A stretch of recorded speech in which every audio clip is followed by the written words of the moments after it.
बड़ा हम देख रहे हैं कि दुनिया में टॉप 5 जो प्लेयर्स होते हैं, किसी भी हो, कोई बैट्समैन हो, कोई बॉलर हो, कोई ऑलराउंडर हो, उस पे एक बड़ा मुश्किल से एक कंसेंसस बनता है कि भाई आपकी नज़र में दुनिया का ऑल टाइम कोई टॉप 5 बैट्समैन की लिस्ट कोई और होगी, मेरी नज़र में कोई और होगी। हमने सोचा कि यार क्यों ना कि हम उस पे ही एक सेगमेंट बनाएं। और इस एपिसोड में आप मुझे बता रहे थे कि हमने कोई किस टाइप ऑफ टॉप 5 की लिस्ट बनानी, टॉप 5 ऑलराउंडर्स पे जा रहे हैं। अच्छा, कि जब से क्रिकेट स्टार्ट हुई है उस वक्त से लेके अभी तक जितने भी हमें ऑलराउंडर्स नजर उनके हमने टॉप 5 मतलब हम लोगों ने यहाँ पे इसको ये वाले सेगमेंट पे डाले।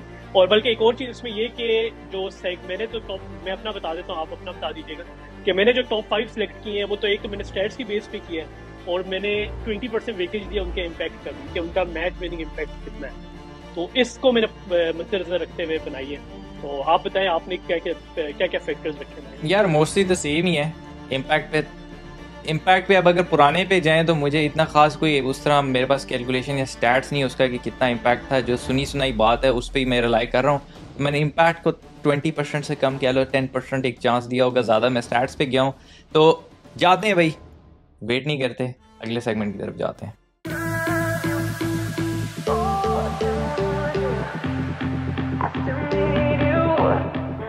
अच्छा जी, आपने कहा कि हमने ऑलराउंडर की लिस्ट बनानी है, तो बिल्कुल ऑलराउंडर की लिस्ट बनाते हैं। आप मुझे पहले बताओ कि आपका जो है पहला बंदा कौन होगा? यार पहला बंदा मेरा होगा गैरी सोबर्स। मतलब कि आउटस्टैंडिंग तो उसकी इनिंग नहीं देखी इतनी, लेकिन जो हमारे जो बड़े उन्होंने जब देखी है तो वो जिस तरह वो उसका स्टाइल बात करते हैं, जिस तरह उसने टीम में जगह बनाई है और परफॉर्म किया है, तो मेरा गैरी सोबर टॉप पे मेरा। आप बताएं कि आपका टॉप पे कौन है? यार मेरा नहीं ख्याल, कोई भी बंदा जो क्रिकेट को थोड़ा समझता है और पढ़ता है वो आपकी इस पहली पोजीशन से इख्तलाफ करेगा। तो मैं भी गया हूँ सर गैरी फील्ड सोबर्स के ऊपर। अच्छा, अब इसमें जो इंटरेस्टिंग चीज़ है व्यूअर्स के लिए, क्योंकि अक्सर लोग लिस्ट बता देते हैं और उस तरह स्टैट्स वगैरह को उस तरह डिस्कस नहीं करते, तो अब गैरी फील्ड सोबर्स का एक यूनिक केस है। यूनिक केस ये है कि उस टाइम पे मेरा ख्याल है क्रिक इन्फो का ये स्नैपशॉट ली हुई है, तो credit goes to Cricinfo. ODI सिर्फ जो है वो एक ही मुझे उसमें नज़र आया, क्योंकि ऑब्वियसली वो बहुत पुराने एरा में खेले, तो उस एरा में सिर्फ टेस्ट मैचेस ही होते थे। लेकिन अगर आप इनका ऑलराउंड रिकॉर्ड देखें, टेस्ट मैचेस में 57.78 की एवरेज है अक्रॉस 93 टेस्ट मैचेस। ठीक है, एज अ बॉलर ये आए थे टीम में, ठीक है, एज अ बॉलर। बिल्कुल।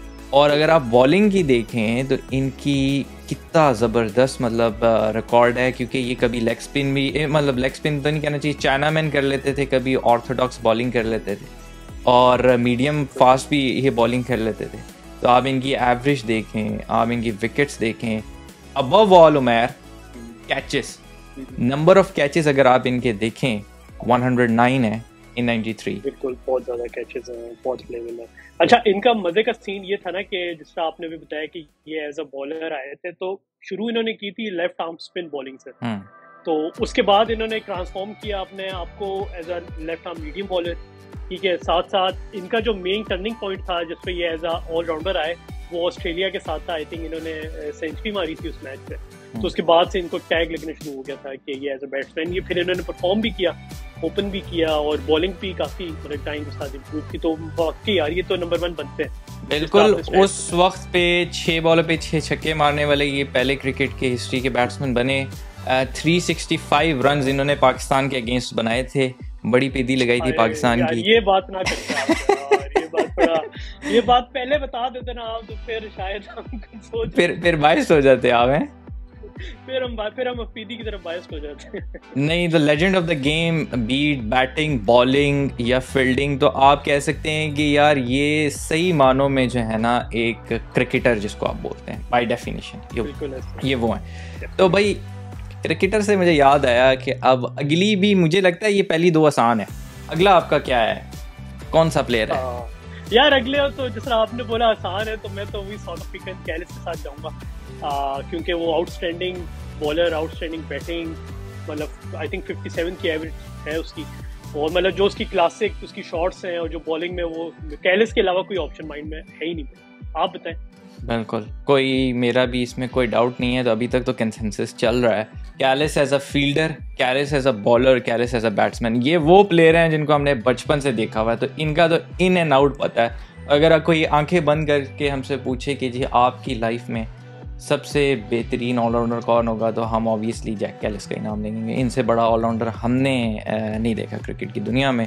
तो अगर हम देखें कि जिस तरह गैरी सोबर सर की बात हो रही थी, तो जैक कैलिस का अब स्टैट्स काफ़ी बढ़े हैं। स्टैट्स क्यों बढ़े हैं? क्योंकि ये मल्टीपल फॉर्मेट्स खेलते रहे, इन्होंने T20s भी खेले हैं, इवन दो काफ़ी कम खेले हैं। तो मुझे वो वर्ल्ड कप याद आ जाता है जहाँ पे पाकिस्तान और साउथ अफ्रीका का सेमीफाइनल हो रहा था। कैलिस खड़े हुए थे, सैयद अजमल ने बॉल कराई थी, कैलिस ने शॉट मारी थी और बाउंड्री पे शोएब मलिक ने कैच पकड़ा था, और उसके बाद पाकिस्तान फाइनल में गया था। टर्निंग पॉइंट था वो, ठीक है।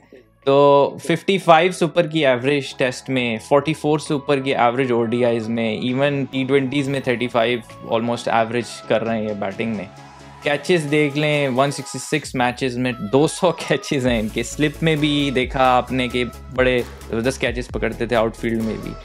उमैर साहब बॉलिंग भी देखें तो बॉलिंग भी इनकी ओडीआईज में भी बड़ी विकटें हैं, टेस्ट में ऑलमोस्ट 300 के करीब विकटें हैं।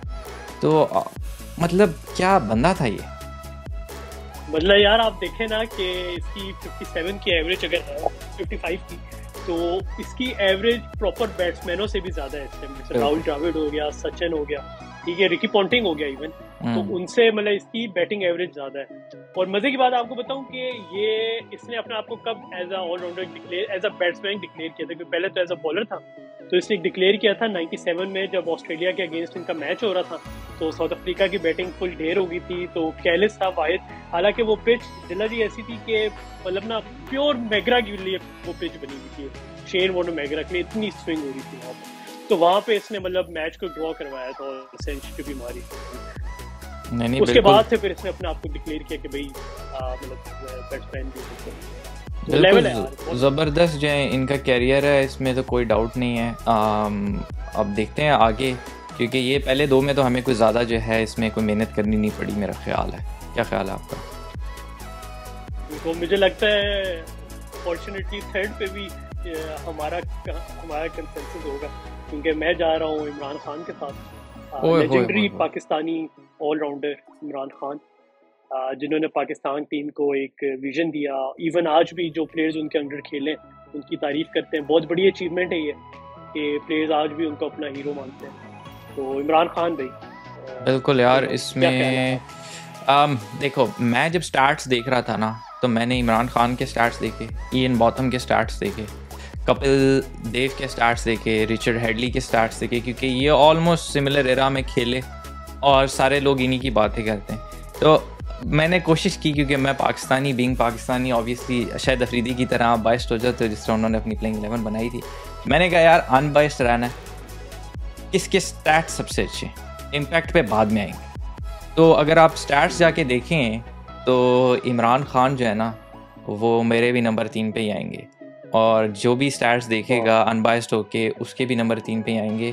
क्योंकि अगर मैं आपको इनके स्टैट्स दिखाऊं तो स्टैट्स ये पिक्चर बताते हैं, और स्टैट ये भी पिक्चर बताते हैं कि इनका शुरू का कैरियर डिफरेंट और कैरियर का एंड बिल्कुल डिफरेंट। कैरियर के एंड में he was averaging about 50 with the bat, almost 19 या 20 विद द बॉल, ठीक है।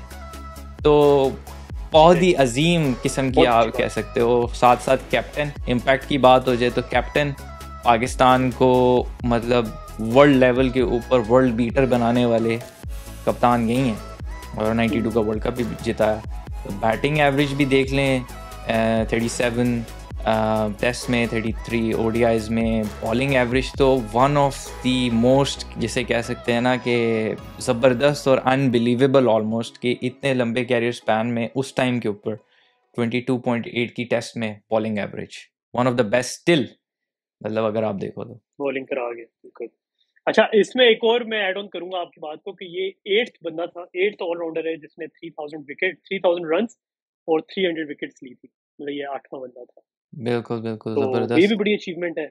और जिस तरह कैरियर की भी बात करें तो जैसा आप एज अ बॉलर ही था, ये शुरू में आया था, लेकिन जब हम ये रिटायर हो रहे थे, जैसा आपने भी बात की कि ये एज अ बैट्समैन बन गए और वो वर्ल्ड कप में नजर भी आया कि इन्होंने परफॉर्म भी किया। बिल्कुल, क्योंकि इंजरीज वगैरह काफ़ी हो गई थी, फिर रिटायरमेंट भी ले ली, काफ़ी एज भी हो गई थी। अच्छा, एक चीज़ इंटरेस्टिंग है, कैचेस मुझे ज़्यादा नज़र नहीं आए इनके कैरियर में। पता नहीं इमरान खान साहब कहाँ पे फील्डिंग करते थे कि इनको कैचेस जो हैं इनके पास आते नहीं थे, ये कैचेस ड्रॉप करते थे। इस पे मैंने ज़्यादा इतना गौर नहीं किया। यार मेरे ख्याल में पाकिस्तान की हिस्ट्री से जब से मतलब हम लोगों ने जब से देखना स्टार्ट किया था क्रिकेट, तो तब से तो पाकिस्तान का ड्रॉबैक कैचेस तो बहुत पुराना है। नहीं, सही बात है, तो छोड़ते रहे। बिल्कुल सही बात है। अच्छा, अगला बताओ, चौथा। यार फोर्थ पे मैं लाऊंगा कपिल देव को। जबरदस्त यार, ये तो कुछ आज अजीब हो रहा है, पहली दफा ही हो रहा है कि हमारा जो है ना जी कंसेंसस चल रहा है। क्योंकि मैंने जब इमरान खान के स्टैट्स देखे, उसके बाद सेकंड बेस्ट मुझे कपिल देव के स्टैट्स ही लग रहे थे कि इयन बॉथम और इमरान खान, कपिल देव और रिचर्ड हेडली में। अब इम्पैक्ट वाइज ये चीज़ मैं कंसीड करता हूँ कि रिचर्ड हेडली उस टाइम के ऊपर, और शायद अभी भी न्यूजीलैंड के ग्रेटेस्ट एवर क्रिकेटर माने जाते हैं, और वो उस टाइम के ऊपर उनका ऐसा इम्पैक्ट था कि अगर वो नहीं तो शायद न्यूजीलैंड नहीं, और अगर वो खेलें तो शायद न्यूजीलैंड वर्ल्ड बीटर बन जाए। तो वो इस लेवल का उनकी कंट्रीब्यूशन थी। लेकिन स्टिल आपको जब इतने ज़्यादा कंपटीशन हो तो आपको ज़रा फिर थोड़ा सा मार्जिन देना ही पड़ता है। इमरान खान और कपिल देव दोनों वर्ल्ड कप विनिंग कैप्टन्स हैं, तो प्रेफरेंस तो देनी पड़ती है उनको। क्या ख्याल है? बिल्कुल बिल्कुल सही कह रहे हैं। इवन इनको 2002 में भी आइकॉनिक प्लेयर ऑफ इंडिया, मतलब इनको एक वोट मिला था, मतलब जिसमें सारे फॉरवर्ड क्रिकेटर्स ना इवन एग्जिस्टेंट ने वोट किए थे, और उसमें बोला था कि कौन सा सबसे क्लासिक प्लेयर है, तो वो भी कपिल देव को बोला गया था। उसकी वजह यही थी कि बैटिंग में भी इन्होंने इम्पैक्ट बहुत अच्छा है इनका, और बॉलिंग में बहुत अच्छा। बिल्कुल, मैंने इमरान खान का स्टैट्स हटा के कपिल देव के स्टैट्स डाले हैं, और इनका भी इसी तरह यार 434 विकेट्स यार उस टाइम पे, और फिटनेस का लेवल देखो कि 131 टेस्ट मैचेस खेल गए ये उस टाइम के ऊपर। बड़ी बात है यार, बड़ी बात है, इतना लंबा मतलब कैरियर है। और इनकी बड़ी कोई ओडीआईज़ में भी मतलब ये इनिंग्स ऐसी एक आध खेल गए कि जो आज तक याद की जाती है। जिस तरह इनका 175 आई थिंक नॉट आउट था, वो बिल्कुल इंडिया हार रहा था और इन्होंने एंड में आके लोअर मिडिल ऑर्डर में बैटिंग कर रहे थे और मतलब मैच जिता दिया। और शायद वो वाला मैच टेलीकास्ट भी नहीं हो रहा था। मैं हाल पता नहीं जिम्बाब्वे के अगेंस्ट था कि किसके अगेंस्ट था, और इंडिया बिल्कुल ये आप जिम्बाब्वे की बात करें जो वर्ल्ड कप में हुआ था। हाँ, आई थिंक वही वाला मैच था। हाँ बिल्कुल सही पकड़ा आपने कि इनका जो टॉप ऑर्डर था कोलैप्स कर गया था, तो फिर इन्होंने बड़ी अच्छी नॉट आउट खेली थी 175 की, तो बड़ा अच्छा इम्पैक्ट था। अच्छा, इनका एक और रिकॉर्ड है जो आपने रिचर्ड हेडली की बात की थी, उसको इन्होंने सरपास किया था। मतलब 400 विकेट इन्होंने जब ली थी ना, उसको सरपास कर दिया था इन्होंने उस टाइम के स्टैट्स के साथ। नहीं, बिल्कुल सही कह रहे हो। इनका वही सीन है ना, इनका और इमरान खान वगैरह का कंपटीशन वगैरह भी चलता रहता था, तो वो भी एक इंटरेस्टिंग चीज़ थी उस एरा की। खैर, इधर तक तो भाई हम बिल्कुल सेम। अच्छा, यहाँ पे इन पे एक क्रिटिसिज्म है, नहीं एक आखिरी बात ऐड ऑन करूंगा कि इस पे ना मैं पढ़ रहा था कुछ ब्लॉग्स वगैरह, उस पे कुछ क्रिटिसिज्म ये था कि इन्होंने इतनी विकेट्स तो लिए, लेकिन इन्होंने ज्यादा मैचेस इंडिया में खेले। मैं इस बात से खैर इतना ज्यादा इत्तेफाक नहीं करता, क्योंकि जाहिर है जब इतने ज्यादा मैचेस खेले हो तो आपने कहीं और भी परफॉर्म किया होगा। लेकिन वो जो ब्लॉग था उस पर ये आर्ग्यू कर रहे थे लोग कि इनकी ज्यादा विकेट्स जो थी ना वो इंडिया के ग्राउंड में थी। यार अब देखो, इंडिया में तो मेरा ख्याल है फास्ट बॉलर्स की बॉलिंग करना ज़्यादा मुश्किल है कंपैरिजन में। अगर करो साउथ अफ्रीका, इंग्लैंड या ऑस्ट्रेलिया में कोई बॉलिंग कर रहा हो, तो अगर इंडिया में लिए हैं तो मेरा ख्याल है और बड़ी बात है कि मुश्किल कंडीशंस में विकेट लिए। अपना आखिरी बताएं जी, टॉप 5 कंप्लीट करते हैं हम। आखिरी ऑलराउंडर कौन सा है आपका? जिला जी, मुझे लग रहा है कि इस दफा आप पहले बताएं, क्योंकि मैं चाहता हूँ कि थोड़ा सा ना यार मैंने जो है ना, हो सकता है हमारी चेंज आ जाए। आप मैंने जो है ना शकीब अल हसन को किया है करंट प्लेइंग। काफ़ी लोग इससे शायद इख्तलाफ करें, क्योंकि मैंने इनका नाम कहीं सुना नहीं है ज़्यादा प्लेटफॉर्म्स पे। अगर आप टॉप 5 ऑलराउंडर्स की बात करें, मैंने इनका नाम इसलिए किया है कि अगर आप इनका स्टैट्स देखें और इनका इम्पैक्ट देखें, वही बात है, रिचर्ड हेडली वाली बात है कि बांग्लादेश की टीम बहुत ज़्यादा रिलाई करती है इनके ऊपर सोली, और एज अ स्पिनर भी टीम में खेल सकते हैं और एज अ बैट्समैन भी टीम में खेल सकते हैं। फील्डिंग पे थोड़े से क्वेश्चन मार्क्स हैं, लेकिन एज अ बैट्समैन और एज अ बॉलर तो ये पूरा खेल सकते हैं। बिल्कुल नहीं, अच्छी चॉइस है। मतलब शाकिब अल हसन, इम्पैक्ट तो उसका बहुत ज़्यादा है। मेरे ख्याल में बांग्लादेश को लैप्स कर जाती है जब ये बंदा ना हो टीम में या आउट हो जाए। तो मुझे इससे कोई इख्तिलाफ नहीं है आपकी इससे, लेकिन मेरी ऑप्शन थोड़ी सी डिफरेंट है। मैं क्रिस क्रेन्स के साथ जाऊंगा जो न्यूजीलैंड के ऑलराउंडर थे। तो उनका भी इम्पैक्ट बहुत अच्छा है और उन्होंने बड़ी अच्छी मतलब एज ऑलराउंडर देखा जाए तो उन्होंने बड़े अच्छे मतलब 62 आई थिंक उन्होंने टेस्ट मैचेस खेले हैं और 3.3 के उनके रन हैं। और उसके अलावा देखा जाए तो उनकी कुछ मैच परफॉर्मिंग इनिंग्स भी हैं। इंग्लैंड में भी बड़ा अच्छा खेले, इंडिया में भी बहुत अच्छा खेले। इवन के जब वो पाकिस्तान आए थे, जब एक सीरीज पाकिस्तान न्यूजीलैंड की हुई थी ब्रॉडकास्ट हुई, उसके कैप्टन भी थे ये। तो मेरे ख्याल में कि क्रिस क्रेन्स फिफ्थ ऑप्शन अच्छी ऑप्शन है ये। नहीं अंडररेटेड है। अब मेरी भी जो फिफ्थ ऑप्शन है वो अंडररेटेड है और तेरी फिफ्थ ऑप्शन भी अंडररेटेड है। बहुत सारे लोग शायद रिचर्ड हेडली की तरफ जाते न्यूजीलैंड से। क्रिस केन्स को उतना क्रेडिट नहीं मिलता, लेकिन वो जैसे कहते हैं ना कि अंडर द रेडार वो परफॉर्म करते रहे हैं। जैसे आपने कहा कि 62 अब ये स्टार्ट्स क्रिस केन्स के हैं, शकीब के मैं दिखाता हूँ तो उसमें 33 की एवरेज है उनकी टेस्ट में भी, और बॉलिंग की एवरेज भी यार ठीक है, मुनासिब एवरेज है, और फील्डर भी ठीक थे, छक्के भी बड़े मारते थे। हमें तो उस टाइम पे बड़े एक्साइटिंग ये लगते थे कि छक्के सही मारते होते थे। तो कोई इसमें डाउट नहीं है भाई। इनकी कैरियर में ये भी थोड़े से कंट्रोवर्शियल रहे हैं अपने कैरियर में और कैरियर के बाद भी, और शकीब भी सेम लाइकवाइज कंट्रोवर्शियल आदमी है, लेकिन कंट्रोवर्सी से हमें अभी फ़िलहाल इधर लेना देना नहीं है। प्योर स्टार्ट्स पे बात करें तो Shakib is second to none यार। पूरा बैट्समैन है, पूरा बॉलर है। तो जिसने स्टार्ट्स किए देखने हो और जिसको कोई इख्तलाफ हो वो इधर से देख के चेक कर सकता है कि बॉलिंग में विकेट्स कितनी है, बैटिंग में रन्स कितने हैं, एवरेज कितनी है। तो मेरा ख्याल है उमैर साहब ये टीम तो बड़ी अच्छा टीम फिट बन गई यार टॉप 5 की यार। हाँ टॉप 5 के फिट बन गए ऑलराउंडर्स हम लोगों ने अच्छे बना लिए। इसमें बस ये है मेरे ख्याल में जो मैं कंफ्यूज हो रहा था ना जिला जी, 5th नंबर पे क्रिस क्रेन्स था, एंड्रू फ्लिंटफ था मेरे माइंड में। तो ये दोनों मेन थे। बाकी शॉन पॉलक पे भी मैं जाना चाह रहा था, लेकिन शॉन पॉलक आपको पता है इतना ज़्यादा बैटिंग इम्पैक्ट उसका नहीं है।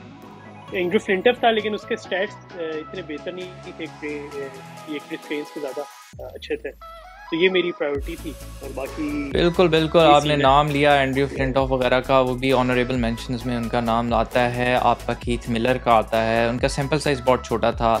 टोनी ग्रेग का आता है जो कि अच्छे वो कमेंटेटर भी थे। तो काफ़ी प्लेयर्स हैं, लेकिन वो अगर आप बाकी इंटरनेट पे जाके सर्च करें टॉप 5 की लिस्ट में आपको कहीं ना कहीं उनके नाम ज़रूर नज़र आएंगे। हमने जो अपनी रिसर्च की है वो starts purely mostly basis on the starts की है, जैसे मैंने कहा कि इम्पैक्ट के तौर पे भी की है। तो मेरा ख्याल है कि ये सही हो गया है, बन गया है।